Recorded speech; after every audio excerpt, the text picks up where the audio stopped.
আসলে কি ধরনের, মোরাল জাজমেন্টের কন্টেন্ট, বিষয়বস্তু আসলে কি, মোরাল জাজমেন্ট যেগুলো, নৈতিক অবধারণ যেগুলো আমরা বলি, হ্যাঁ, সেই মোরাল জাজমেন্ট গুলোতে আসলে কি বলা হয়, কি বলতে চাওয়া হয়, বা মোরাল জাজমেন্ট গুলোর মিনিং, অর্থ আমরা কিভাবে আবিষ্কার করতে পারি, এই ধরনের যে আলোচনা, এইগুলো হচ্ছে মেটা এথিক্সের আলোচনা। সোজা কথায় মেটা এথিক্সে আসলে আহ, সরাসরি ক্রাইটেরিয়া নিয়ে আলোচনা করা হয় না। এখানে নৈতিক অবধারণগুলো, মোরাল জাজমেন্ট গুলোর অর্থ বিশ্লেষণ করা হয়, অর্থ আমরা কিভাবে পেতে পারি, তারপরে নৈতিক মূল্য সাবজেক্টিভ নাকি অবজেক্টিভ, নৈতিক মূল্যের স্বরূপ কি, নৈতিক মূল্য আসলে আহ, কি এক্সপ্রেস করে, নৈতিক মূল্যের মাধ্যমে আমরা একটা জিনিসকে ভালো বললাম, যে এই কাজটা ভালো, এটার মাধ্যমে আসলে আমরা কি ঠিক কি বোঝাতে চাই। হ্যাঁ, এটার মাধ্যমে কি আমি কি, মানে আমি কি কোনো একটা নির্দেশ দিচ্ছি, নাকি কাউকে কোনো প্রেসক্রিপশন দিচ্ছি, নাকি এটা একটা ডেসক্রিপশন, কি এটা আসলে, ঠিক আছে। এই এই ধরনের আলোচনা গুলো কিন্তু আমরা মেটাএথিক্সে করি। তা আরো মেটাএথিক্সের আরো একটা গুরুত্বপূর্ণ বিষয় হচ্ছে মোরাল সাইকোলজি, যেখানে যে আমরা মানুষ কেন এরকম করে, মানুষ কেন এটাকে ভালো বলে, তাই না? দেখবে কি বিভিন্ন জায়গায় বিভিন্ন মানুষের প্রবণতা আছে যে তাদের একটা কালচারাল ভ্যালু ঢুকে যায়, কালচারালি, মানে নৈতিক মূল্য, তো নৈতিকতার যে আমাদের যে মূল্যবোধ, নৈতিক মূল্যবোধ, এই মূল্যবোধটা অনেকটাই তো কালচারালি এবং সোশ্যালি ইম্পোজড হয় এবং এমবেডেড থাকে আমাদের ভেতরে, চলে আসে অটোমেটিক্যালি। তো এটা কেন আসে, এই এলাকার মানুষ কেন এইটাকে ভালো বলে, তাদের সাইকি, মোরাল সাইকি, হ্যাঁ, এইগুলোও কিন্তু মেটাএথিক্সের আলোচ্য বিষয়। এবং মেটাএথিক্স অনেকটাই হচ্ছে নতুন একটা ব্রাঞ্চ অফ মোরাল ফিলসফি, এবং এটা অবশ্যই হচ্ছে অ্যানালিটিক ফিলসফির একটা ধারা আমরা বলতে পারি। কারণ অ্যানালিটিক ফিলসফি বলতে আমরা যেটুকু তোমরা পড়েছো সেটা হচ্ছে লজিক্যাল পজিটিভিজম পড়েছো, হ্যাঁ, AJR পড়েছো অবশ্যই তোমরা, ঠিক আছে। অনেকে পড়তে পারে, কি বলে, আমাদের কি যেন, উম, যা নাম ভুলে যাচ্ছি, কার্নাপ, কার্নাপ পড়তে পারে, হ্যাঁ। হিটগেনস্টাইন তোমরা পড়েছো, হিটগেনস্টাইনও কিন্তু মানে আমরা যদি ব্রডলি ধরি তাহলে কিন্তু ওনাকেও তো অ্যানালিটিক ফিলোসফির মধ্যে ধরা যায়। তো এনাদেরকে তোমরা পড়েছো। এবং এই অ্যানালিটিক ফিলোসফি কিন্তু প্রচুর একটা, মানে বিস্তৃত একটা ওদের আছে ধারা, বিভিন্ন, তারা শুধু মেটাফিজিক্স নিয়ে চর্চা করেনি, তারা এপিস্টেমোলজি নিয়ে চর্চা করেছে, এথিক্স নিয়ে চর্চা করেছে। তো এই যে মেটা এথিক্স কে আমরা বলতে পারি যে অ্যানালিটিক ফিলোসফিরই একটা এথিক্সের ধারা, মানে নৈতিকতা, এথিক্স আলোচনার, মোরাল ফিলোসফি আলোচনার যে ধারা, তাকে আমরা বলতে পারি মেটা এথিক্স। এটা একেবারেই নতুন একটা, মানে এটা এরকম নয় যে এই, মানে হয়তো অনেকে এখন খোঁজার চেষ্টা করছেন যে হিউমের মধ্যে কিংবা কান্টের থেকে কোনোভাবে মেটা এথিক্স এর যে আমরা যে আলোচনাগুলো করছি সেগুলো ডিরেক্টলি পাওয়া যায় কিনা, কিন্তু আহ, একদম হার্ডকোর মেটাএথিক্যাল যে বিষয়গুলো আছে, যেমন মোরাল জাজমেন্টের মিনিং আমরা কিভাবে পাবো, নৈতিক অবধারণের মানে আমরা কি করে বের করবো, এইগুলো নিয়ে কিন্তু সরাসরি মানে পূর্বসূরীরা, মানে যারা মডার্ন ফিলোসফার ছিলেন, হিউম, কান্ট, এরা কিন্তু সরাসরি ওইটা নিয়ে আলোচনা করেননি।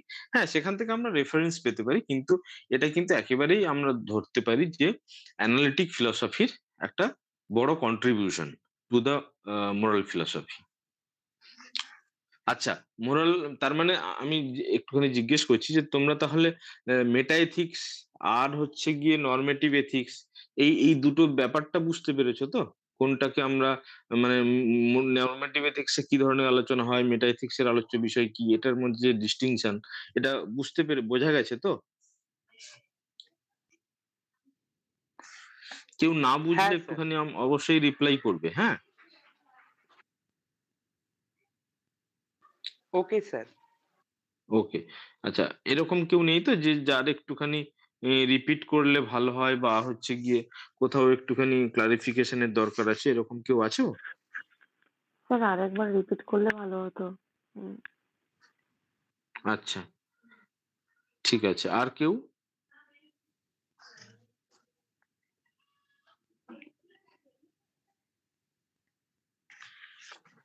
স্যার আচ্ছা। বলছি ওই যে নরমেটিভ এথিক্স এর সাথে যে আপনি মেটাএথিক্স এর ডিস্টিংশনটা করলেন, ওটা যদি হুম, হুম, একবার হুম। একটুখানি রিপিট করে দিতেন।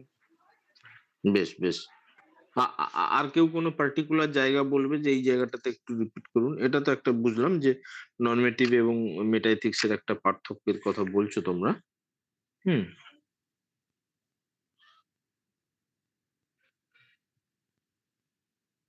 আচ্ছা। আপাতত এটাই আছে তার মানে। তোমরা অবশ্যই বলবে তাহলে আমার তোমরা বুঝছো কিনা, কারণ তোমরা যদি কনসেপচুয়াল ক্লারিটি না থাকলে কি হয় জানো তো, ওই এমসিকিউ মনে হয় যে খুব সোজা, ঠিক আছে করে ফেলবো, কিন্তু কনসেপচুয়াল ক্লারিটি না থাকলে কিন্তু একটু সমস্যা হয়। আর বিশেষ করে মেটা এথিক্স এই টাইপের বিষয়বস্তুগুলো থেকে খুব ইনফরমেটিভ কোশ্চেন তো আহ, কম থাকে। এখানে কনসেপচুয়াল কোশ্চেনই হবে বেশি। তো ফলে ওই ক্লারিটিটা না থাকলে ছোট কোশ্চেনের আনসার দিতে অসুবিধা হয়। যাই হোক, ঠিক আছে, আমি আরেকবার রিপিট করছি ডিস্টিংশনের জায়গাটা। নরমেটিভ এথিক্সে হুম যেটা করা হয় সেটা হচ্ছে যে কোনো কোনো কাজ কোনটা নৈতিক কাজ, কোন কাজটা মোরালি গুড এবং কোন কাজটা মোরালি ব্যাড, এই বিচারটা করা হয়। এবং সেখানে মানে এই বিচারের আগে প্রত্যেকটা থিওরি, যতগুলো তোমরা থিওরি পড়েছো, সেটা উপযোগবাদ হোক, সুখবাদ হোক, কর্তব্যমুখী নৈতিকতা হোক, হ্যাঁ, যে ধরনের মতবাদ তোমরা পড়ো না কেন, প্রত্যেকটি মতবাদে বেসিক্যালি কি করা হয়েছে, প্রথমে একটা ক্রাইটেরিয়া বেঁধে দেওয়া হয়েছে যে এই ক্রাইটেরিয়া ধরে আমাকে বিচার করতে হবে কোনটা ভালো কাজ কোনটা মন্দ কাজ, এবং তারপরে সেই ক্রাইটেরিয়ার বেসিসে আমি কিভাবে বিচার করব সেইটুকু বলা হয়েছে। এটা হচ্ছে নরমেটিভ এথিক্সে এটুকু করা হয়েছে।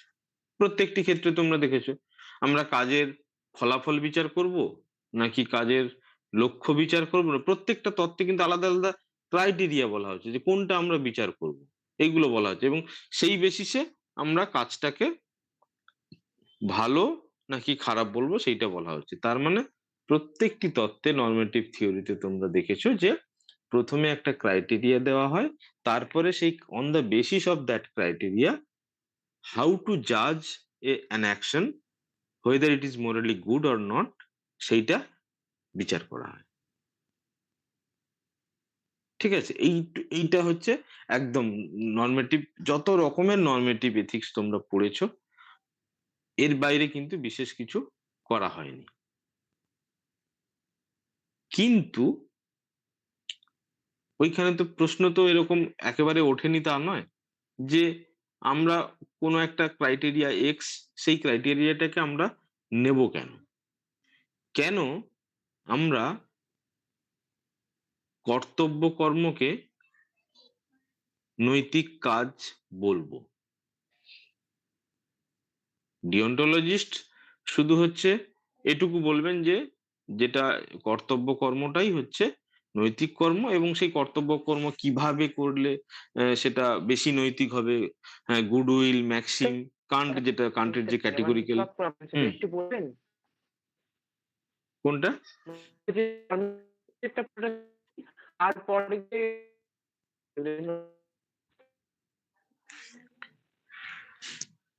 তোমার কথাটা না একটু ব্রেক করছে।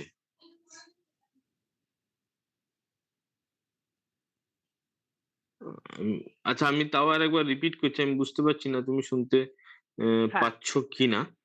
তাও আমি, শুনতে পাচ্ছ তো? হ্যাঁ স্যার। জানি না এটা আমার নেটওয়ার্কের জন্য হচ্ছে। শুনতে পারছো তো? আমি বুঝতে পারছি না।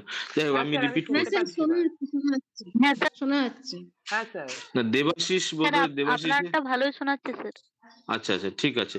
দেবাশিসের বোধহয় কিছু একটা প্রবলেম হচ্ছিল। এনিওয়ে, আমি তাও আরেকবার রিপিট করে দিচ্ছি যে ক্রাইটেরিয়া বেঁধে সেই ক্রাইটেরিয়ার বেসিসে কোন কাজটা ভালো কোন কাজটা খারাপ এটা বিচার করা হয় হচ্ছে নরমেটিভ এথিক্সে। এবং নরমেটিভ এথিক্সে বেসিক্যালি সবসময় বেস্ট ক্রাইটেরিয়া কি হবে সেটারই খোঁজ করা হয়েছে। একদম প্রথমের দিকে ছিল তোমরা পড়েছো সুখবাদ, তারপরে দেখা গেলো যে না, সুখবাদ এই ক্রাইটেরিয়াটা ঠিক খুব একটা ভালো নয়। তারপরে হলো সবার জন্য সুখ, আল্ট্রুইজম। তারপরে দেখলো যে সুখ দিয়ে বোধহয় পুরোটা হবে না, তখন আরেক ধরনের থিওরি হলো ডিওন্টোলজিক্যাল থিওরি। ঠিক আছে? এবং সেখানে তোমরা জানো যে কান্ট হচ্ছে এটার একদম এক্সপোনেন্ট, বিগ এক্সপোনেন্ট, এবং কান্ট পুরো ডিওন্টোলজিক্যাল থিওরিটাকে একদম পুরো সাজিয়ে দিয়েছেন, ঢেলে সাজিয়ে দিয়েছেন। সেখানে মানে শুধু ক্রাইটেরিয়া বেঁধে দেননি, উনি সেই ক্রাইটেরিয়া অনুযায়ী কিভাবে মানুষ কাজ করবে, হ্যাঁ, ইম্পারেটিভ ধরে ধরে, 5টা ইম্পারেটিভ ধরে ধরে কেন ওই ক্রাইটেরিয়া ধরে কাজ করবে সেই উত্তরও দিয়েছেন কিছুটা হলেও। কিন্তু মেটা এথিক্স ঠিক এই জায়গা থেকেই শুরু করবে যে ওই ক্রাইটেরিয়াটা আমি কেন নেব, কেন আমি কর্তব্যমুখীনতাকে, আমি কর্তব্য কর্মকেই আমি ভালো বলবো, কেন আমি কাজটা নৈতিক নাকি নৈতিক নয় এটা বোঝার জন্য আমি কেন কাজের ফলটা বিচার করব। এইরকম মানে ক্রাইটেরিয়া গুলোকেই ইটসেলফ কোশ্চেন করা যেতে পারে না? এইটা একটা।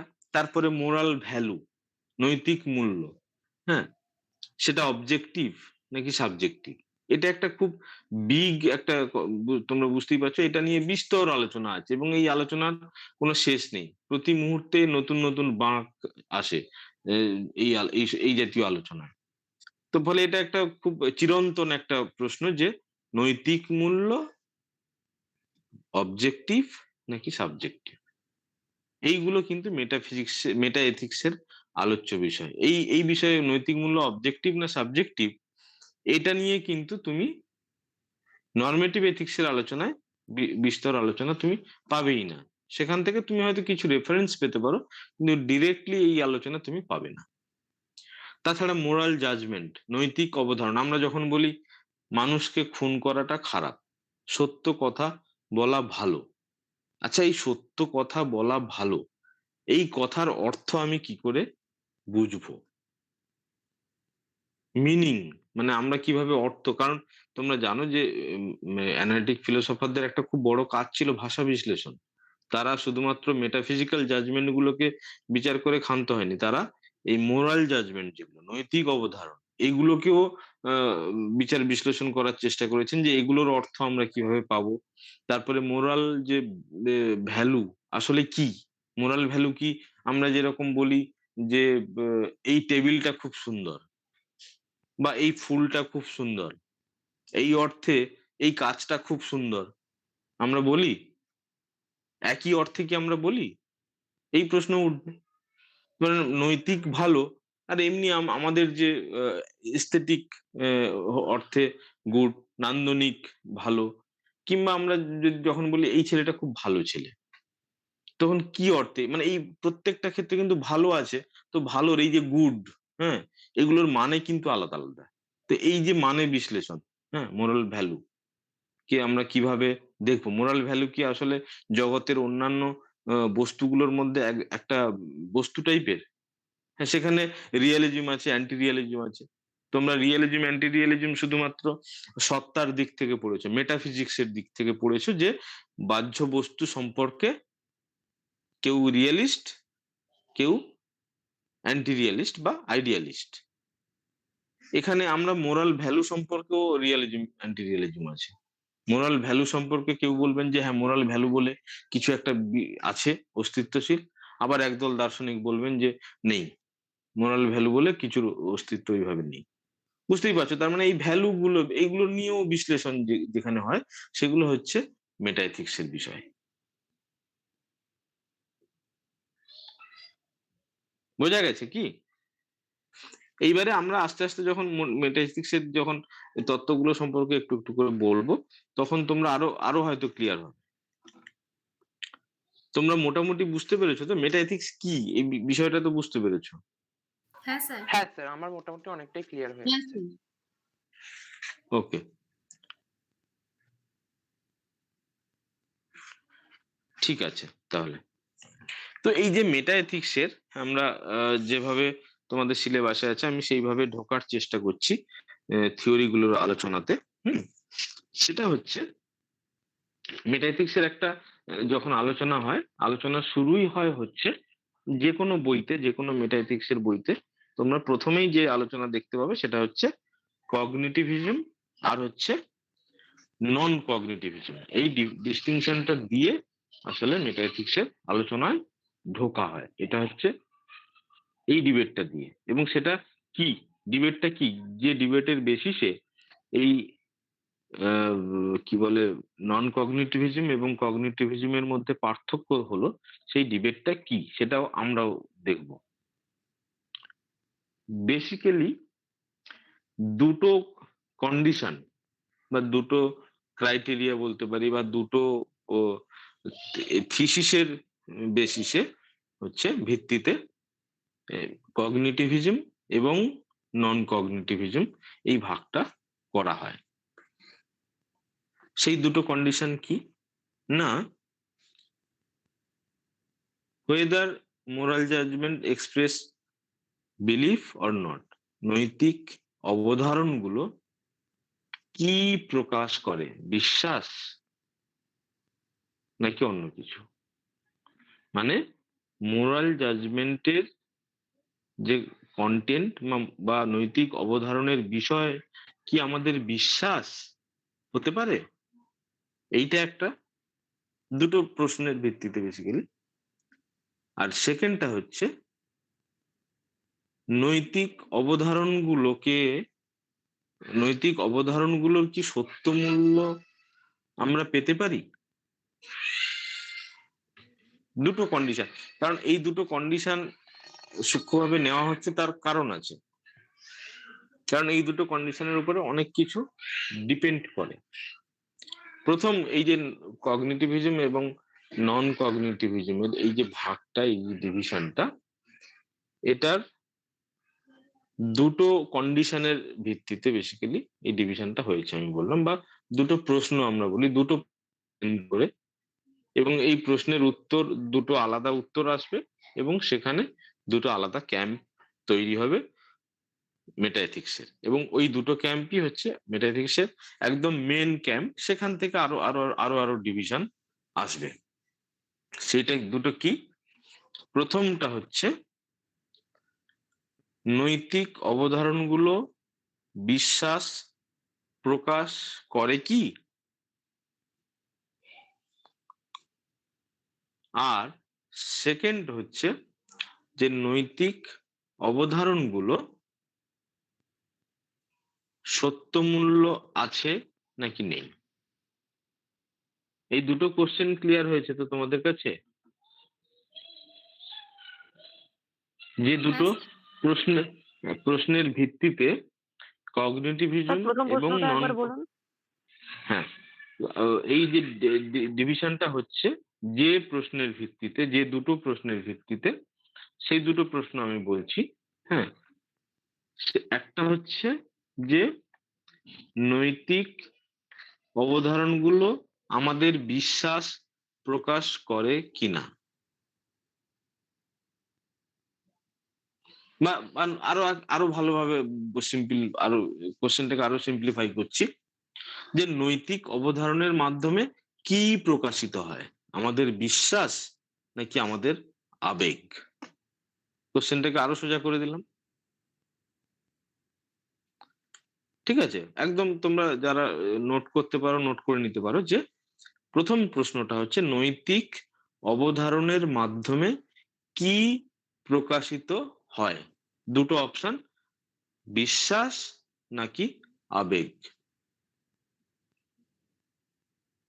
হয়েছে প্রথম প্রশ্ন। দ্বিতীয় প্রশ্ন হচ্ছে যে নৈতিক অবধারণের কি সত্য মূল্য রয়েছে, whether moral judgments are truth apt, truth TRUTH, truth apt. Apt মানে হচ্ছে মানে সেটা সত্য মূল্য আছে কিনা।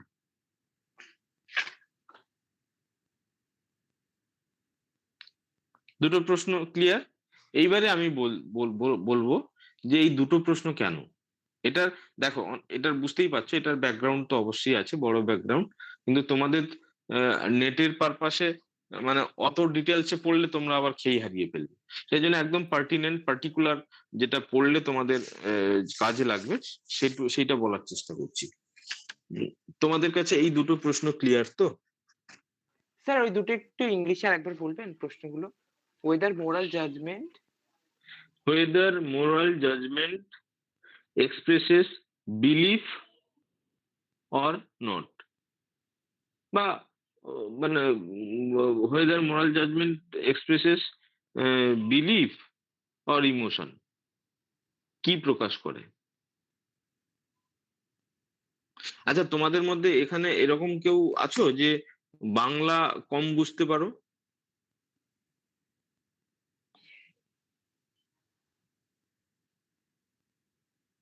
তাহলে আমি বেশি ইংরেজি বলবো।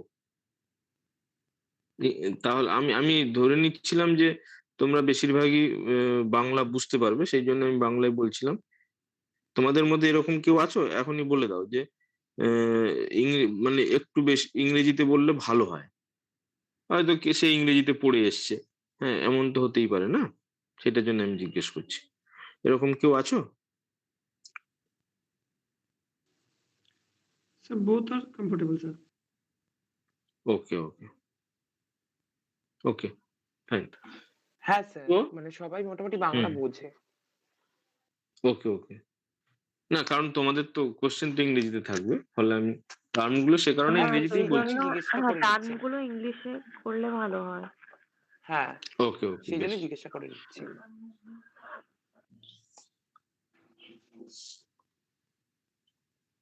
হ্যাঁ, অ্যাকচুয়ালি প্রথম কোশ্চেনটা হচ্ছে এরকম যে what is expressed by the moral judgment, belief or emotion? দুটো অপশন দেওয়া হচ্ছে, এর বেশি অপশন নেই। বিশ্বাস নাকি আবেগ, মোরাল জাজমেন্টের মাধ্যমে কোনটা প্রকাশিত হয়?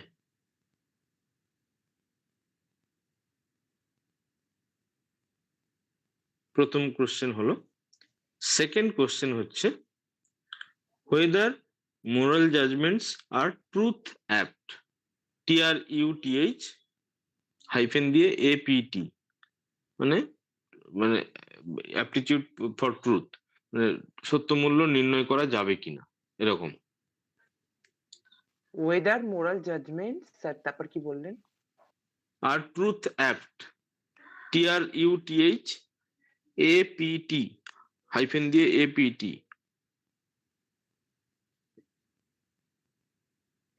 হ্যাঁ স্যার, লিখে নিয়েছি। ওকে, মানে নৈতিক অবধারণগুলো সত্য মূল্য, যেটা তোমরা লজিকে পড়েছো ট্রুথ ভ্যালু, ট্রুথ ভ্যালু আছে নাকি, মানে আইদার ট্রুথ ভ্যালু থাকা মানে কি, সেটা হয় সত্য হবে নয় মিথ্যা হবে, মানে ট্রু ফলস এর বাইনারি থাকবে সেখানে। হয়েছে? দুটো কোশ্চেন ক্লিয়ার। এইবারে আমি জাস্ট একটুখানি বলে দিই যে এই দুটো কোশ্চেন কেন রাখা হচ্ছে। দুটো কারণে রাখা হচ্ছে। কারণ প্রথম কোশ্চেনটা খুব ইম্পর্টেন্ট, প্রথম কোশ্চেনটা হচ্ছে বেশি ফান্ডামেন্টাল। সেকেন্ড যে কোশ্চেনটা whether moral judgments are truth act, এটা কিন্তু অ্যাকচুয়ালি প্রথম কোশ্চেনের করলারি, ওটার থেকেই কিছুটা হলেও এসছে। বিশ্বাস, বিলিফ এবং ইমোশন, এই দুটোর মধ্যে তোমরা জানো যে অ্যাটলিস্ট ইন ওয়েস্টার্ন ফিলসফি বিলিফের কগনিটিভ ভ্যালু আছে। কারণ ওই যে জেটিবি, হ্যাঁ, justified true condition, justified true belief, তোমরা জানো ওখানে একটা কিন্তু বিলিফ, মানে জ্ঞান হতে গেলে, জ্ঞান, শুনতে পাচ্ছ কি? আমার একটা ফোন এসেছিল বলে একটুখানি ডিসকানেক্ট হয়েছিল বোধহয়। Sir, আপনার আওয়াজ তো slow আছে। জ্ঞান হতে গেলে প্রথমে সেটাকে কি হতে হবে? বিলিফ। তারপরে সেটাকে কি হতে হবে? সত্য হতে হবে। তারপরে সে তার কি থাকতে হবে? জাস্টিফিকেশন থাকতে হবে।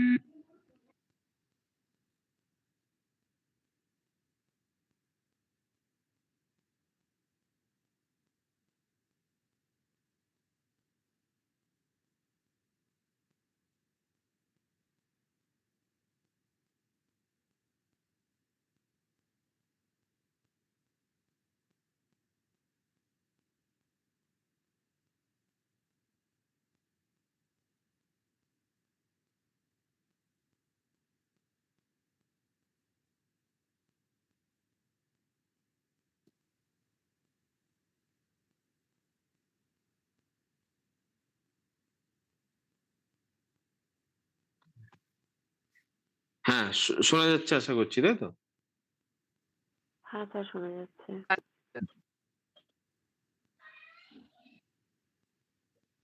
তো যেটা বলছিলাম সেটা হচ্ছে যে বিলিফ এবং ইমোশন এই দুটোর মধ্যে কগনিটিভ ভ্যালু কিন্তু বিলিফের আছে, ইমোশনের নেই। তো তার মানে আমাকে যদি মানে প্রপারলি যেভাবে অন্যান্য আমাদের বস্তু জগতের যেভাবে জ্ঞান আমরা অর্জন করি, হ্যাঁ, through hour experience or through hour belief and other factors, তো তাহলে কি হবে, তার সাথে আমরা মোরাল জাজমেন্টকে মেলাতে পারবো। আর যদি বলি যে না, moral judgment actually expresses emotion, our emotion, তাহলে কিন্তু সেটাকে আর আমরা অন্যান্য বিষয় যেভাবে আমাদের অবজেক্ট অফ নলেজ হিসেবে থাকে, সেইভাবে কিন্তু moral judgment cannot be our object of knowledge. Knowledge মানে একদম কোট আনকোট নলেজ। সেই কারণে বেসিক্যালি এখানে একদিকে রাখা হচ্ছে বিলিফকে এবং আরেকদিকে রাখা হচ্ছে ইমোশনকে।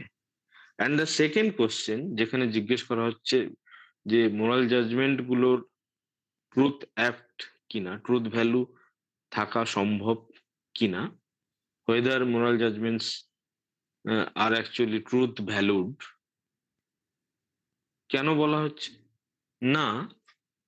দেখো, যারা বলবেন যে moral judgement expresses our beliefs, তারাই একমাত্র বলতে পারবেন যে moral judgement have to have the truth value. যারা বলবেন যে moral judgment actually expresses our emotion, তারা কিন্তু কখনোই বলতে পারবেন না যে মোরাল জাজমেন্ট এর ট্রুথ ভ্যালু আছে। কারণ ইমোশনের যে বাক্যে আমরা আমাদের ইমোশন, যে সেন্টেন্সের মাধ্যমে আমাদের ইমোশন এক্সপ্রেসড হয়, সেই সেন্টেন্সের ট্রুথ ভ্যালু কি আমরা বের করতে পারি? পারি না। তো কারণ একমাত্র হচ্ছে বিলিফই ট্রু কিংবা ফলস হতে পারে। তোমরা জানো ওয়েস্টার্ন এপিস্টেমোলজিতে যে নলেজের ক্ষেত্রে বিলিফ,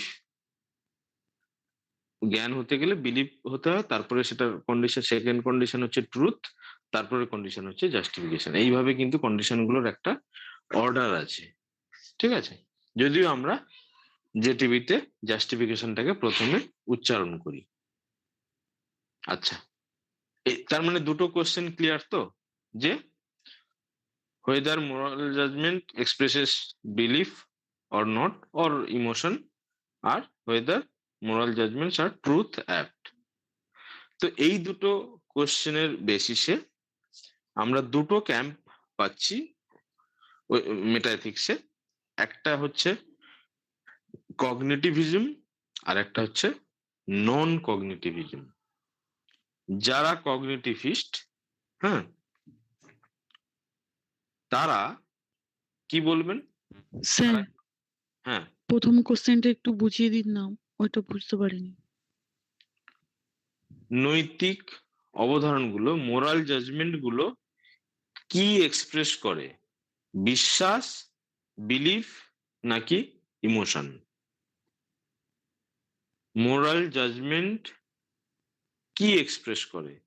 বিলিফ নাকি ইমোশন?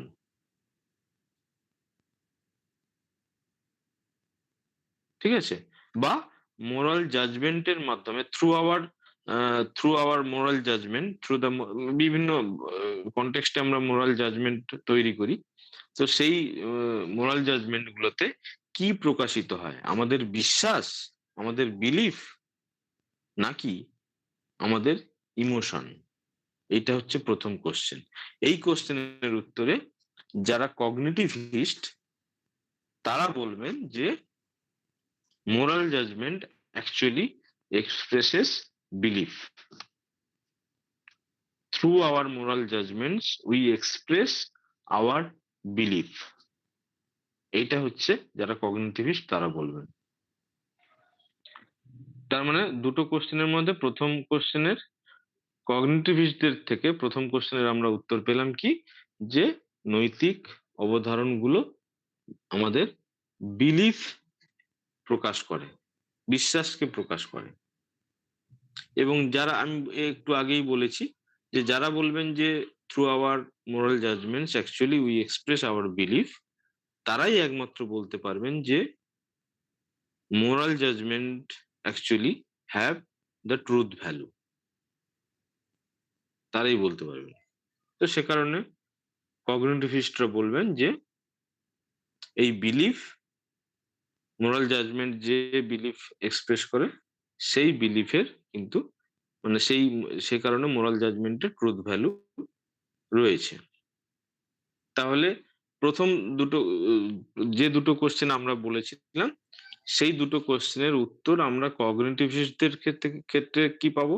যারা কগনিটিভিজম করবেন সেই কগনিটিভিস্টরা বলবেন যে moral judgment actually do expresses belief, আর মোরাল জাজমেন্ট অ্যাকচুয়ালি প্রত্যেকটি moral judgment are truth apt বা ট্রুথ ভ্যালু আছে, মোরাল জাজমেন্টের ট্রুথ ভ্যালু আছে।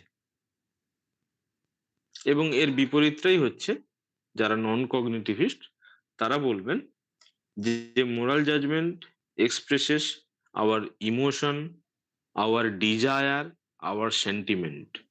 বেসিক্যালি ইমোশন শব্দ দিয়ে ওইগুলোই বোঝানো হচ্ছে, desire, our love, our passion, our sentiment, এইগুলো। আর যেহেতু মোরাল জাজমেন্ট হচ্ছে গিয়ে আমাদের ইমোশন এক্সপ্রেস করে, সে কারণে moral judgements are not capable of being true or false. Moral জাজমেন্টের সত্য কিংবা মিথ্যা হওয়ার ক্ষমতা নেই, মানে মোরাল জাজমেন্টের সত্য মূল্য আমরা নির্ণয় করতে পারবো না।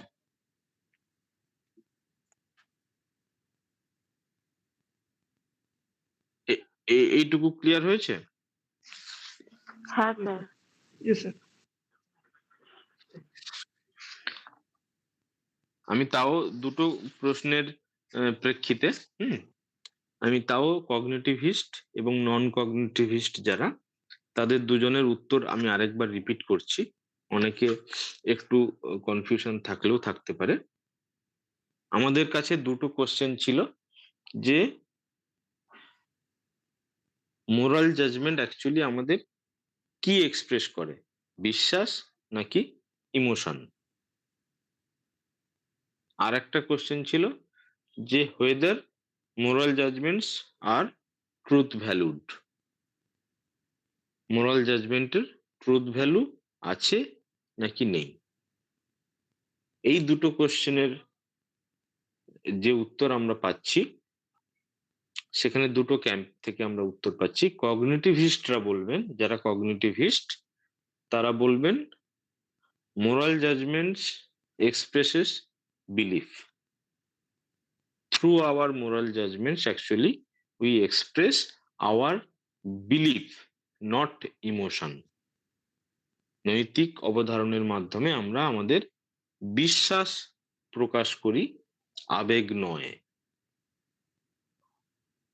এবং সেকেন্ড প্রশ্নের উত্তরে যে প্রশ্নটা ছিল যে এটা ট্রুথ ভ্যালু আছে কিনা মোরাল জাজমেন্টের, তার উত্তরে কগনিটিভিস্টরা বলবেন যে মোরাল জাজমেন্টের ট্রুথ ভ্যালু আছে। হলো। আর নন কগনিটিভিস্টরা ঠিক উল্টো কথা বলবেন যে মোরাল জাজমেন্ট অ্যাকচুয়ালি আমাদের ইমোশন এক্সপ্রেস করে, এবং সেই ইমোশন বলতে বেসিক্যালি আমাদের ডিজায়ার, আমাদের সেন্টিমেন্ট, আমাদের প্যাশন, আমাদের লাভ, আমাদের হেট্রেড, সমস্ত ভালোবাসা, ঘৃণা থেকে শুরু করে যা কিছু যত রকমের ইমোশন হয় সেগুলোকে ধরা হচ্ছে ওই ইমোশন শব্দ দিয়ে। এবং প্রত্যেকটা মোরাল জাজমেন্ট বেসিক্যালি আমাদের এই ডিফারেন্ট টাইপ অফ যে ইমোশনস আছে সেগুলোকে এক্সপ্রেস করে কনটেক্সট অনুযায়ী। এবং যেহেতু এটা ইমোশন এক্সপ্রেস করে, তো সে কারণে moral judgements are not actually capable of being true or false.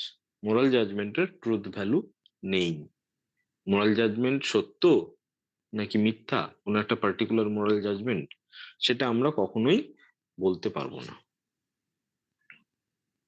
ঠিক আছে, তার মানে কগনিটিভিস্টের দুটো দাবি, যারা কগনিটিভিজম করবেন তাদের হচ্ছে দুটো দাবি। একটা হচ্ছে মোরাল জাজমেন্ট এক্সপ্রেসেস বিলিফ, আর moral judgement can be true or false, অর্থাৎ moral judgement have truth value, নৈতিক অবধারণের সত্য মূল্য আছে। আর যারা নন কগনিটিভিস্ট তারা দুটো মত, মানে দুটো বেসিক্যালি তাদের থিসিস, প্রাইমারি থিসিস। প্রথমটা হচ্ছে যে moral judgment actually expresses our emotion first. Second one হচ্ছে যে moral judgment are not capable of being true or false, নৈতিক অবধারণের সত্য মূল্য নেই। ক্লিয়ার এটা?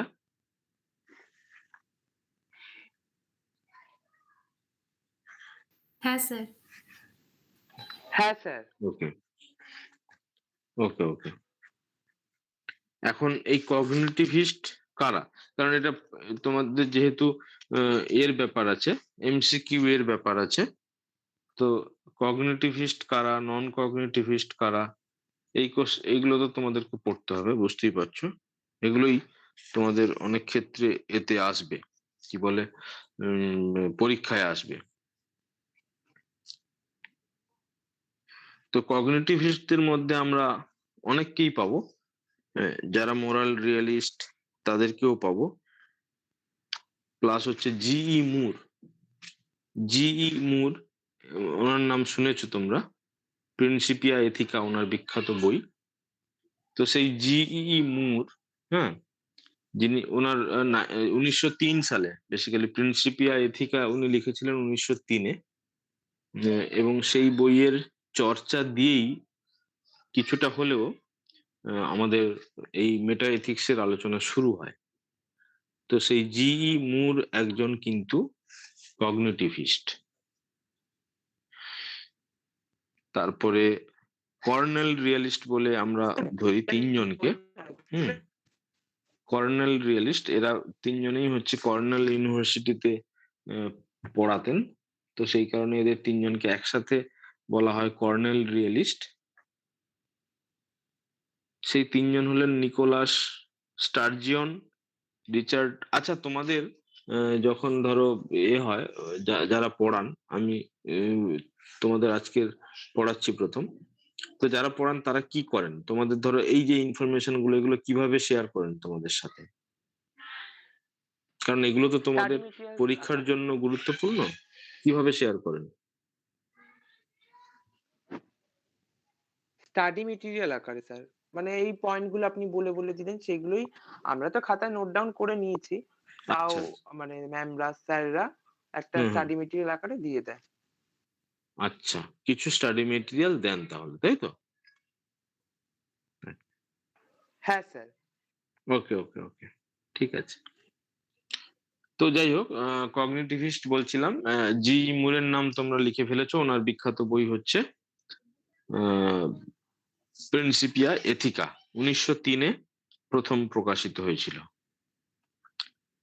তারপরে হচ্ছে কর্নেল রিয়েলিস্ট যারা, যেমন হচ্ছে নিকোলাস স্টার্জিয়ন বলে, STURGEON।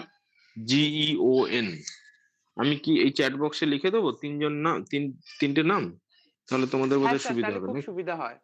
হ্যাঁ স্যার, হ্যাঁ স্যার। ঠিক আছে, আমি চ্যাট বক্সে চটপট লিখে দিচ্ছি কর্নেল রিয়েলিস্ট যারা, তাদের নাম। এটা কারণ এটা আসতেই পারে পরীক্ষায়।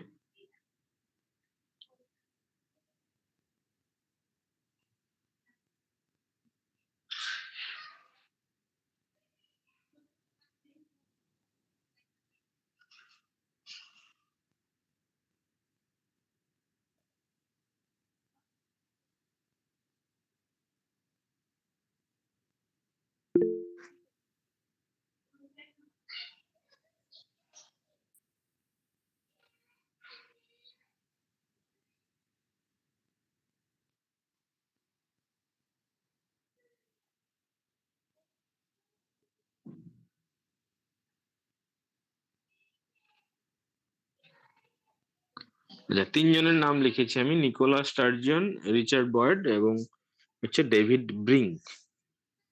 এদের তিনজনকে বেসিক্যালি বলা হয় হচ্ছে কর্নেল রিয়েলিস্ট, এবং এরা এক ধরনের মোরাল রিয়ালিজম করেছেন। এরা বলেন যে মোরাল রিয়েলিজম বলতে যারা বিশ্বাস করেন যে মোরাল ভ্যালু বলে কিছু একটার অস্তিত্ব জগতে রয়েছে। ঠিক আছে, এইটা। তো আর আরেক ধরনের আরেকটা গ্রুপ অফ ফিলোসফার রয়েছেন যাদেরকে বলা হয় ন্যাচারাল রিডাকশনিস্ট। তারাও কিন্তু এক ধরনের ইয়ে করেছেন, কি বলে, কগনিটিভিজম করেছেন। তাদের নামটা আমি লিখে দিচ্ছি, তিনজনের নাম। তারাও তিনজন: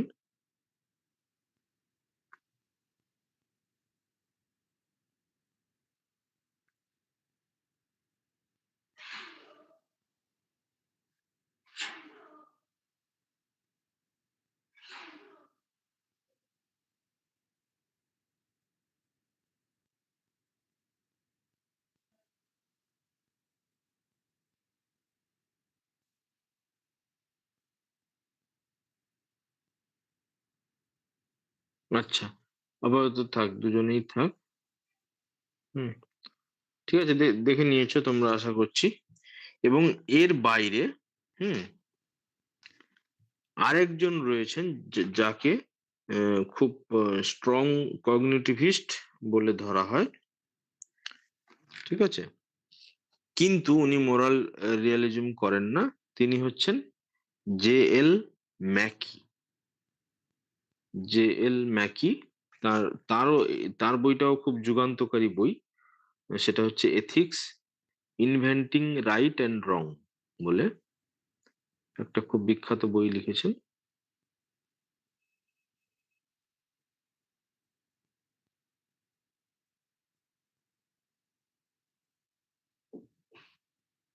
জে এল ম্যাকি। হ্যাঁ, বলো, কিছু বলছে কেউ?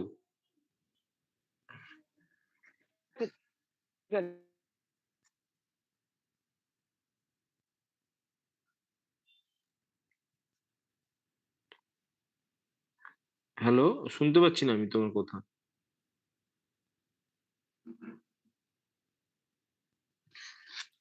স্যার জেল ম্যাকির বিখ্যাত বইটা আর একবার বলুন না। এথিক্স কোলন দিয়ে inventing right and wrong.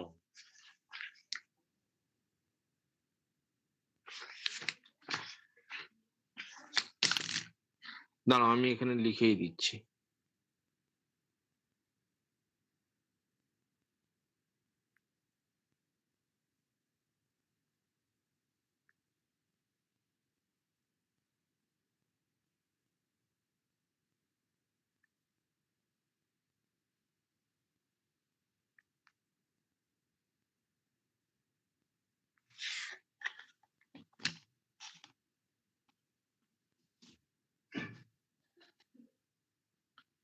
Ethics inventing right and রং, এটার এক্স্যাক্টলি পাবলিকেশন, এটা মোস্ট প্রবাবলি 3।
সরি, আমি ডিসকানেক্ট হয়ে গেছিলাম। আচ্ছা, বইয়ের নাম লিখে নিয়েছো তো?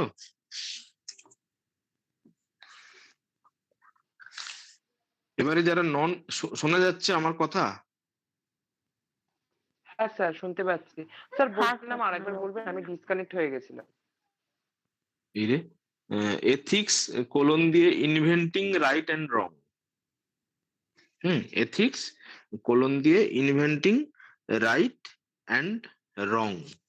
ঠিক আছে? আচ্ছা, যারা নন কগনিটিভিস্ট, যেমন হচ্ছে এ জে এয়ার। হ্যাঁ, এ জে এয়ার লিখে নাও। এ জে এয়ার এরও বিখ্যাত একটি বই আছে, সেটা হচ্ছে language, truth and logic. A J air হচ্ছে নন কগনিটিভিস্ট। ঠিক আছে? স্যার গ্রন্থটার আরেকবার নাম বলুন না। হ্যাঁ, এ জে এয়ার এর বইয়ের নাম হচ্ছে language, truth and logic. Language, truth and logic.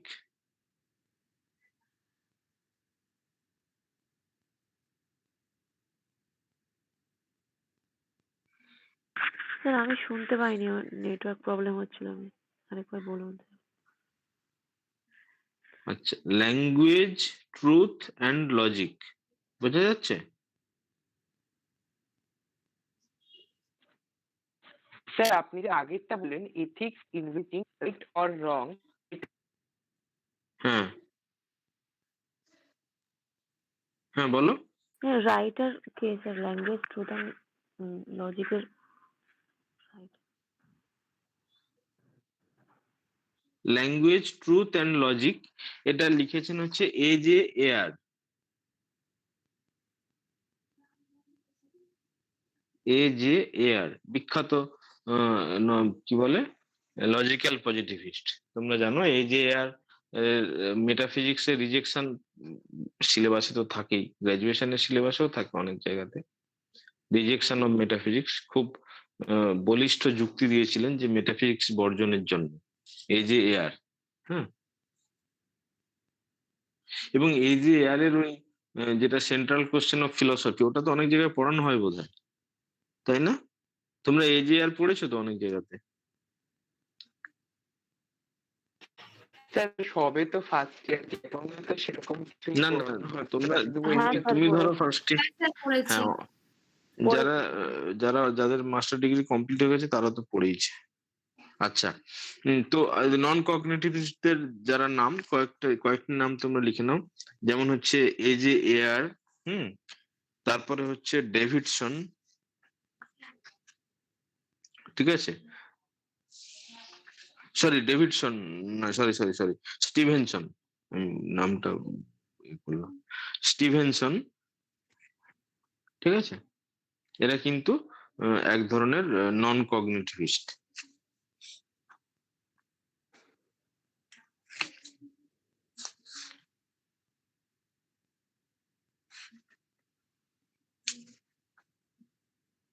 Sir এই দুজনই রয়েছেন স্যার।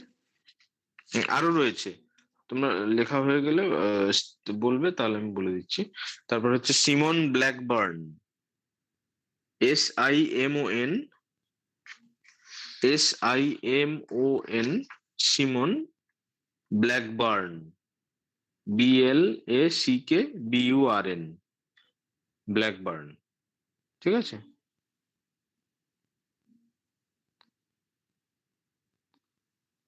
আরেকজনের নাম লিখে নাও, যে Allan Gibbard, ALLAN, sir repeat again. ALLAN, Allan Gibbard, GIBBARD।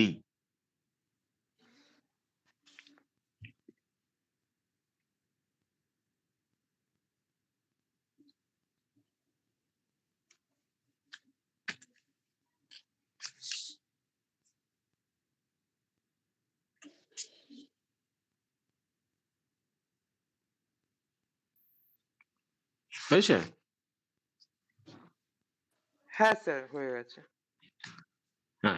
আমি এবারে খুব ছোট ছোট করে আমি একটুখানি এরা মানে কারা কি বলবেন, হ্যাঁ, এই যে এতগুলো নাম তোমরা শুনলে কারা কি ধরনের দেবেন, ভিউ দেবেন, সেটা একটুখানি বলে দিচ্ছি। যারা কগনিটিভিস্ট হবেন তাদের তো দুটো যে মেন কথা, যে থিসিস, সেই দুটোতে আমরা জেনে গেছি যে মোরাল জাজমেন্ট হচ্ছে বিলিফ এক্সপ্রেস করে, এবং moral judgements are truth app বা এদের ট্রুথ ভ্যালু রয়েছে, মোরাল জাজমেন্টের ট্রুথ ভ্যালু রয়েছে। এর মধ্যে যারা স্ট্রং কগনিটিভিস্ট, এরকম একটা ডিভিশন করা হচ্ছে, কিছু জন আছে যারা স্ট্রং কগনিটিভিস্ট, তাদেরকে মূলত যারা মোরাল রিয়ালিস্ট, তোমরা ন্যাচারাল রিডাকশনিস্ট এবং হচ্ছে গিয়ে কর্নেল রিয়ালিস্ট যারা রয়েছে, এরা হচ্ছে কিন্তু মোরাল রিয়ালিস্ট। মোরাল রিয়ালিস্ট মানে কি না, যারা বলবেন যারা মোরাল যে ভ্যালু, হ্যাঁ, সেগুলোর একটা অস্তিত্ব স্বীকার করবেন, স্বতন্ত্র অস্তিত্ব, ইন্ডিপেন্ডেন্ট একটা এক্সিস্টেন্স আছে। মোরাল ভ্যালু যেরকম জগতে হচ্ছে ডিফারেন্ট ভ্যারাইটিস অফ অবজেক্ট রয়েছে, সেরকম মোরাল ভ্যালু এক ধরনের এন্টিটি, সেটা ক্যান বি মানে জগতে থাকতে পারে এরকম, মানে মোরাল ভ্যালু এরকম কোনো আলাদা কিছু নয়, এটাও কিন্তু একটা জগতের একটা আমাদের এন্টিটির মতো, ঠিক আছে? তো এই ধরনের মত যারা দেবেন তারা বলবেন যে তারা হলেন বেসিক্যালি মোরাল রিয়েলিস্ট, এবং এই মোরাল রিয়েলিস্টদেরকে বলা হচ্ছে স্ট্রং কগনিটিভিস্ট মূলত, ঠিক আছে? তার কারণ কি না, তার কারণ হচ্ছে দুটো। একটা হচ্ছে যারা মোরাল রিয়েলিস্ট তারা বলবেন যে মোরাল প্রপার্টি মানে হচ্ছে এই যে আমরা ভালো বলছি খারাপ বলছি, হ্যাঁ, তো সেই moral property can be ইকুয়েটেড with natural কিংবা নন ন্যাচারাল প্রপার্টি। মানে আমরা যেরকম বলি টেবিলের রং বাদামি, ঠিক আছে, সেরকম আমরা বলি অমুক কাজটা ভালো। তার মানে টেবিলের রং বাদামি, টেবিলের একটা প্রপার্টি হচ্ছে তার বাদামি রংটা, ব্রাউন কালারটা, এটা একটা প্রপার্টি তো টেবিলের। ঠিক একইভাবে আমরা যখন বলি যে সত্য কথা, truth, speaking truth is good, এখানে সত্য কথা বলার একটা অ্যাক্টের আমি ভালো বলছি, এটাও কিন্তু সেম এক ধরনের প্রপার্টি, এবং এটার মধ্যে কোনো ডিফারেন্স নেই। ঠিক একইভাবে যেরকম ভাবে টেবিলটা brown, the table is brown, এই কথাটা আমরা কখন বলি যে এটা সত্য না, যখন সত্যি সত্যি টেবিলটা ব্রাউন হয়। রিয়েলিস্টদের থিসিস কি এরকমই তো, যারা রিয়েলিস্ট হবেন তারা বলবেন যে টেবিলটা ব্রাউন, এই কথাটা আমার কখন সত্য হবে না, যখন সত্যি সত্যি একটা ব্রাউন টেবিল থাকবে। ঠিক একইভাবে আমরা যখন বলি যে অমুক কাজটা ভালো, the act is good, that act is good, তার মানে কি ওই অ্যাক্টের আমি একটা প্রপার্টি নিয়ে কথা বলছি, এবং সত্যি যদি একটা ভালো হয়, ওই কাজটা যদি সত্যিই ভালো হয়, তাহলে ওই যে moral judgment that act is good, সেটা ট্রু হবে, আর যদি না হয় তাহলে ফলস হবে। তার মানে গুড এবং ব্যাড, এই যে ভ্যালু, মোরাল ভ্যালু, এগুলো কিন্তু অবজেক্টিভলি এক্সিস্ট করে। তার মানে এরা কিন্তু মোরাল রিয়েলিস্ট তো বটেই, এবং এরা হচ্ছে ভ্যালু বিষয়ে অবজেক্টিভ ভ্যালুকে এরা স্বীকার করবে। আচ্ছা, তোমাদের কতক্ষণ ক্লাস হয়? স্যার বলছি দুটো জিনিস জিজ্ঞাসা করার ছিল। আপনি এক হ্যাঁ, জায়গায় বলো। বলছেন মোরাল, মানে একটা লাইন বলছেন moral property can be related with, তারপর একটু কি বললেন? Moral property can be ইকুয়েটেড with, হ্যাঁ, ইকুয়েটেড মানে একটা করেসপন্ডিং আছে, মানে যেরকম আমরা বলি টেবিল ব্রাউন, হ্যাঁ, টেবিলের হচ্ছে ব্রাউন, এটা একটা প্রপার্টি তো, মানে মোরাল হ্যাঁ। প্রপার্টি আলাদা কোনো ধরনের প্রপার্টি নয়। যেরকম ভাবে ব্রাউন রং কালারটা হচ্ছে টেবিলের একটা প্রপার্টি, সেরকম হচ্ছে কোনো একটা কাজকে আমি যখন ভালো বলি, ওই ভালোত্বটা, গুডনেসটা হচ্ছে ওই কাজের প্রপার্টি, ওই কাজের হচ্ছে একটা ধর্ম। বোঝা গেছে? আমি যখন হ্যাঁ বলি স্যার। ফুলের রং লাল, তার মানে লাল রংটা হচ্ছে গিয়ে ফুলটার একটা প্রপার্টি, তো গুণ। প্রপার্টি মানে কিন্তু ওই প্রপার্টি নয়, মানে বাড়ি ঘর প্রপার্টি ওই নয়। প্রপার্টি মানে হচ্ছে কোয়ালিটি বা গুণ, হ্যাঁ, যেটাকে আমরা ধর্ম বলি। ঠিক একইভাবে ফুলটি লাল, যেরকম লাল রং হচ্ছে ফুলের প্রপার্টি, ঠিক একইভাবে এরা বলবেন যে যখন আমরা কোনো কাজের ক্ষেত্রে বলি যেটা ভালো বা খারাপ, তখন এই ভালো খারাপ এইগুলোও কিন্তু ওই কাজটারই হচ্ছে প্রপার্টি, নতুন কিছু ব্যাপার নয়, আলাদা কোনো ব্যাপার নয়। ঠিক আছে? আর ওকে স্যার। হুম, এবং সেটা ন্যাচারালিজম, এটা এক ধরনের ন্যাচারালিজম। হ্যাঁ, আহ, এবং সেই কারণে যারা মোরাল রিয়ালিস্ট, ঠিক আছে, যেমন কর্নেল রিয়েলিস্ট, এদেরকে বলা হয় ন্যাচারালিস্ট। কারণ এটা হচ্ছে ন্যাচারাল প্রপার্টি। ন্যাচারাল প্রপার্টি মানে যেগুলো এই যে আমরা যে ব্রাউন কালার, হ্যাঁ, তা হচ্ছে টল বিল্ডিং, এরকম, তারপরে ধরো গ্রিন লিফ, হ্যাঁ, গাছের পাতা সবুজ, এরকম আমাদের মানে এমনি অর্ডিনারি ওয়ার্ল্ড সম্পর্কে আমরা যত রকমের কথা বলি যেখানে হচ্ছে প্রপার্টি কনসেপ্ট রয়েছে, হ্যাঁ, সেগুলো সবই হচ্ছে ন্যাচারাল প্রপার্টি। তো এরা বলছেন যে আমাদের মোরাল ভ্যালুও কিন্তু সেই রকম একটা ন্যাচারাল প্রপার্টি, সেই জন্য এদেরকে বলা হয় ন্যাচারালিস্ট। আরেক দল আছে যারা হচ্ছে, আমি বলেছিলাম যাদেরকে, যে ন্যাচারাল রিডাকশনিস্ট। তারা কারা? না, তারা বলবেন যে মোরাল ভ্যালুটা, নৈতিক মূল্যগুলো ন্যাচারাল প্রপার্টি নয়, কিন্তু তাদেরকে রিডিউস করা যায় ন্যাচারাল প্রপার্টিতে, তাদের রিডাকশন সম্ভব। তোমরা রিডাকশনিজমের কনসেপ্ট আশা করি অনেকে জানো, যে রিডাকশনিজম মানে ধরো যেখানে অনেক জিনিস স্বীকার করতে হবে সেখানে আমি সবগুলো মিলিয়ে বললাম ও একটাই। আমি বললাম যেমন অদ্বৈত বেদান্তে ধরো এই জগৎটা তো আমাদের চোখে হচ্ছে গিয়ে খুব একটা বহু, মানে বহু কত রকমের জিনিসপত্র, এত বৈচিত্র্যময়, এত সব আলাদা আলাদা জিনিস। তারা কি করলেন, সমস্ত কিছুকে বললেন যে সমস্ত কিছুই আসলে ব্রহ্ম, ব্রহ্মস্বরূপ। জীব ব্রহ্মৈব না পড়ো, জগতে যা কিছু দেখছি সেগুলো আসলে দ্য এক্সপ্রেশন অফ দ্য ব্রহ্মণ। তার মানেটা কি? ওটাও কিন্তু এক ধরনের রিডাকশনিজম। এই যে বৈচিত্র্য, এই সমস্তকে ব্যাখ্যা করার জন্য আমি একটা জিনিসের স্বীকার করব। ঠিক তেমনি যারা রিডাকশনিস্ট এখানে এথিক্স এর ক্ষেত্রে, মোরাল ন্যাচারাল রিডাকশনিস্ট, তারা বলবেন যে মোরাল ভ্যালুটা আলাদা এক রকমের ভ্যালু ঠিকই, কিন্তু that value can be reduced to the natural property.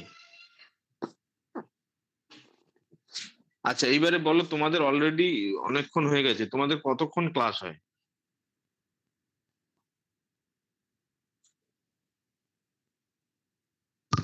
Sir রিডাকশনিস্টরাও যে যেটা বলছে মোরাল ভ্যালু সম্পর্কে, ওটা আরেকবার একটু বলুন না। মানে যারা তারা ন্যাচারাল রিডাকশনিস্ট তারা বলবেন যে মোরাল ভ্যালুটা আলাদা রকমের প্রপার্টি, সেটা ন্যাচারাল প্রপার্টি নয়, নন ন্যাচারাল প্রপার্টি।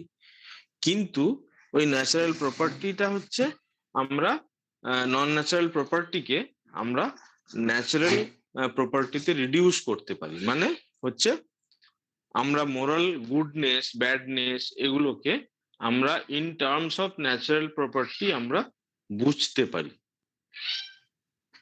মানে টেবিলটা ব্রাউন, এটা ব্রাউনটা তো একটা ন্যাচারাল প্রপার্টি, কিন্তু এরা বলছেন যে মোরালি গুডনেস বা ব্যাডনেস এগুলো হচ্ছে ওই রকম টেবিলটা ব্রাউনের মতো ন্যাচারাল প্রপার্টি নয়, কিন্তু আমরা ওইটাকে আমরা এই ন্যাচারাল প্রপার্টি দিয়ে বুঝতে পারি। আচ্ছা স্যার, স্যার হ্যাঁ, তাহলে স্যার আমরা ওই যে জাস্টিস, ফ্রিডম এগুলো কোন ক্যাটাগরিতে ফেলবো স্যার? ফ্রিডমের কনসেপ্টটা তো আলাদা। জাস্টিস এক ধরনের ন্যাচারাল মোরাল ভ্যালু তো আছেই, জাস্টিস তো এক ধরনের মোরাল ভ্যালু। স্যার কোন ঠিক আছে, ক্যাটাগরিতে কিন্তু ফেলবো, ন্যাচারাল অর নন ন্যাচারাল?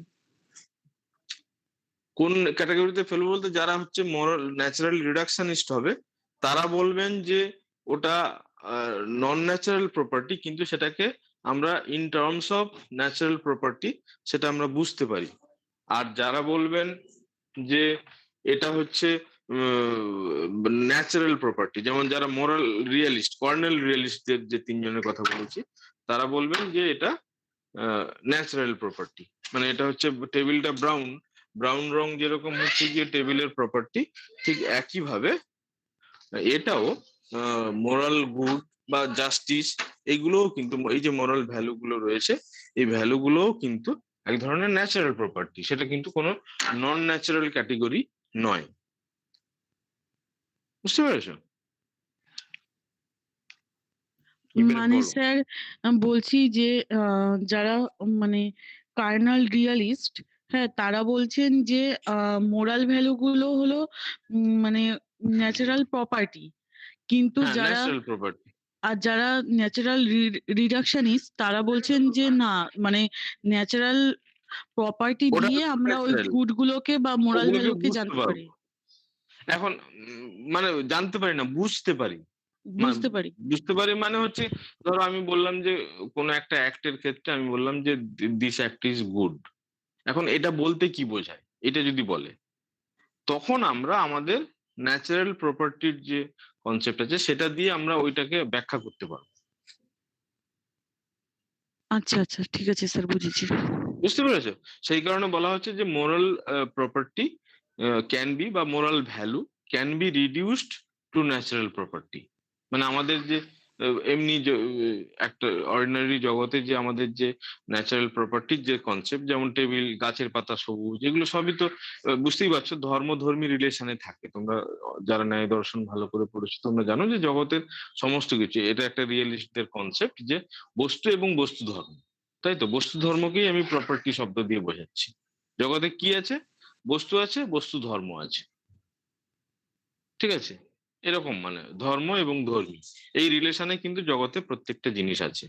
তো আমরা যখন মোরাল ভ্যালু সম্পর্কে কিছু বলি, তখন আসলে সেখানেও কিন্তু ওইরকম একটা রিলেশন আছে। আমরা কোনো একটা কাজ সম্পর্কে আমরা বলি, তার মানে ওই কাজটার প্রপার্টি হিসেবে ওই গুডনেস বা ব্যাডনেসটা থাকে। তো সেইখানে বলা হচ্ছে যে গুডনেস এবং ব্যাডনেস এটা কি আলাদা কোনো রকমের প্রপার্টি, নাকি এটা হচ্ছে ওই ন্যাচারাল প্রপার্টির মতোই, যেরকম আমরা বলি গাছের পাতা সবুজ, সেরকম হচ্ছে আমরা অন্য একটা কাজের ক্ষেত্রে বলছি এটা ভালো।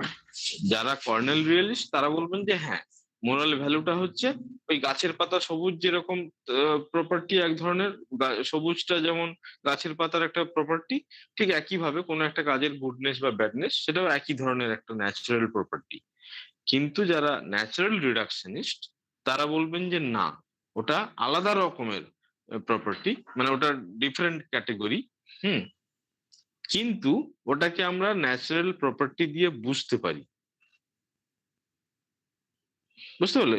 সেই কারণে বলা হচ্ছে যে দ্যাট প্রপার্টি, মানে concept of moral value can be reduced to the concept of object, মানে আমাদের যে অর্ডিনারি অবজেক্টের সাথে আমরা মিলিয়ে ব্যাখ্যা করতে পারি সেটা। এই জন্য বলছে reduce to that kind of property, natural property. মানে স্যার ভিজিবল বা ইনভিজিবল ফ্যাক্ট গুলো আসবে না, না স্যার? ভিজিবল ইনভিজিবল ফ্যাক্ট বলতে? তো স্যার মানে যেগুলো দেখি সেগুলোকে বা যা ধর্ম দেখি সেগুলোকে কি ন্যাচারালি বর্ণনা করে স্যার এরকম? আমি তোমার কোশ্চেনটা বুঝতে পারছি না আসলে। যেমন ধরেন, হচ্ছে আমরা আমরা আমাদের জগতে একদম, স্যার যতটা আমি হুম, বুঝেছি আর কি, যে যেমন জগতে এই যে বস্তু জগতের ক্ষেত্রে বস্তু এবং বস্তু ধর্ম যেভাবে থাকে, সেইভাবে এই যে গুডনেস এবং ব্যাডনেস কে যদি আমরা কাজের ধর্ম হিসেবে ধরি, কোনো একটা কাজ, অ্যাক্ট, সেই অ্যাক্টের একটা, এটা একটা ধর্ম যে এই কাজটা ভালো, এই কাজটা খারাপ। গুডনেস এবং ব্যাডনেস কে আমরা যদি সেভাবে ধরি, একই রকম, যে এই দুটোর মধ্যে কোনো পার্থক্য নেই। ঠিক আছে? গাছের পাতা সবুজ, গাছের পাতা সবুজ রঙের সাথে গাছের পাতার যে রিলেশন, যে ধরনের relation, the nature of the relation একই in in case of moral goodness or badness.